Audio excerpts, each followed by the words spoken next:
What's going on, everybody? LK here, and today I wanted to talk about a little moment, something that affects some matchups in GG and some matchups in fighting games in general, and it starts here. So let me just play this out and we can revisit this game and talk about it. So I got hit by Beam Typhoon. I have no bursts. I'm getting deleted. I am in the corner, no resources. 50-50 off the PRC game immediately. This game took about let's say a little under 20 seconds. So specifically, I want to talk about the volatility of some matchups. I mentioned this for Millia vs Eno. I think Millia vs Gold Lewis is also a really good example of this, of a matchup that where technically Millia just wins. It's really hard for him to catch her. She has really good Oki on him. He's not very mobile. He's a big body, so she gets extra stuff on him. His main good thing is that he has defense and his ability to cash out in his corner game. But these things are so strong, and his ability to get to these spots sometimes is so good that I still think the match is even despite that. And this thing right here, this burst at the end of the round, because this round was kind of close-ish. I was like, I could probably do it. Led me to this situation where he gets easier access to his win condition, like how he actually wins the game. This is one way, and other ways if he corners you, right? Because of that. Your same little sequence. There's not that much I see here. I get 50-50 after getting tagged by 268, and then the game just ends. So one of the main skills of this game is in these type of matchups where it's like, oh, there's one character that, they kind of have a hard time getting to where they want to get, but once they get there, they gotta push it and do it quickly. This is an important skill to have in Guilty Gear, and something that you have to be comfortable with in some matchups. Of course, there's gonna be some examples of let's say some characters versus Axel, where it's legitimately very hard to get that chance. But there are other matchups where it might feel like it's kind of tough, but you can get it, mostly because let's say in the Millia example here, she just doesn't kill you fast for the most part, and he has a lot of life. So the onus is kind of on me to play the right way, to play as well as I can to avoid the bad situation. But he gets chances to get his good situation.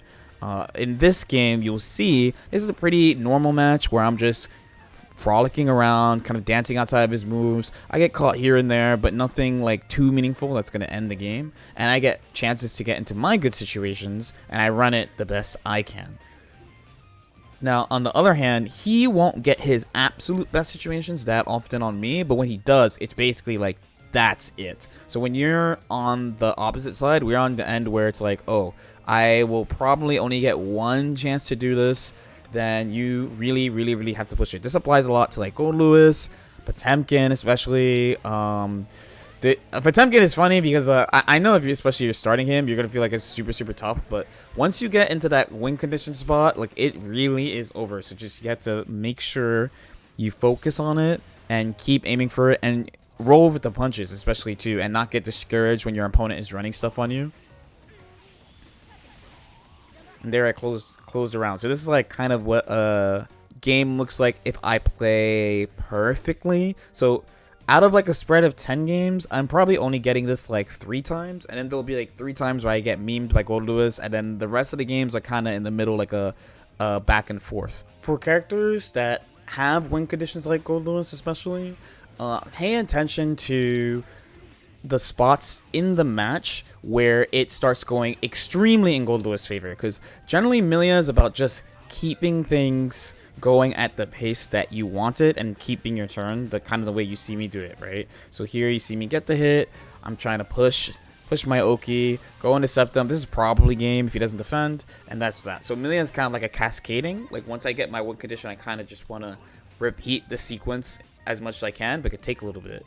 But let's pay attention to, will Gold Lewis get the type of hit that he needs to really, really put it in his favor? Because he does have things that that let's say will put you in the corner at least, or encourage you to run away / let him work his way in. So I try my best to not let him get this, but in the cases where he gets to pop off a little bit, the game shifts dramatically. So we just saw one, it was Gold Burst, so let's see what he does with it. Carefully. Uh-oh. He got my back to the wall. Boom. Just like that. Okay. Now it's guess for game. I have 100 meters. It's guess for game. And my back's to the wall already. So despite that clean round at the start, he got something that shifted the momentum a lot and gave him one of his major goals for the round. Thankfully, somehow I'm turning this around, or at least not turning this around, keeping it the way I want it would be a better way of putting it. So to wrap this up, let's look at one more game, and again, consider the planning on both sides, right? So he knows that it's really hard to catch Amelia. He has run a really good spot, right, when my back's to the wall. And he's got a couple of things to help put me in the corner. And he does a lot of damage. I know that I could navigate all his stuff, and that once I hit him, he's not dead, but like he is really hard for him to get out. And you can see it in both the way we move. So the thing that's going to matter the most, the choices that affect the game the most are going to be these kind of like situations where if he gets me, he is able to immediately access his win condition.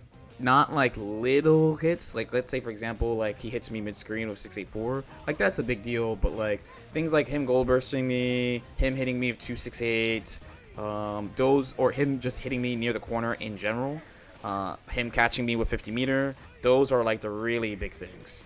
So here, nothing too bad, right? Like I just said, he hit me with 684, it sucks because it's a knockdown, but this is a much bigger deal. Round's over.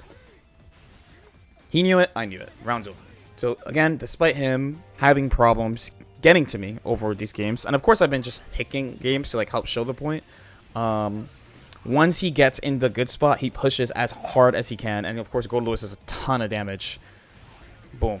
So this is a mildly big hit, but not the end of the world. Now it's starting to matter because I have about 50%. I use Gold Burst to shift the momentum a little bit. Get some meter. Gold Burst is really important in this game. Playing a neutral. He's playing a little bit more patient. I am stressing out, so I panic YRC. That moves +3 also, by the way. Okay, so keep this in mind for basically all matchups, but this one is kind of for the big bodies out there. I want to do this for some other characters as well, because they kind of go about this in a little bit different way. So if you've ever heard like a strong player be like, hey, this match is even, or this match is like in this character's advantage, and you feel like, why, like how, like their character never gets to do anything or something like that, they're probably thinking about it from this perspective of, hey, you know, there's a couple of things that I do a lot that will lead to me having a chance to push my turn. As usual, if you guys have any questions or comments, definitely feel free to leave them in the comment section below. Like and subscribe if you guys feel like it, and I'll see you guys next time. Peace out.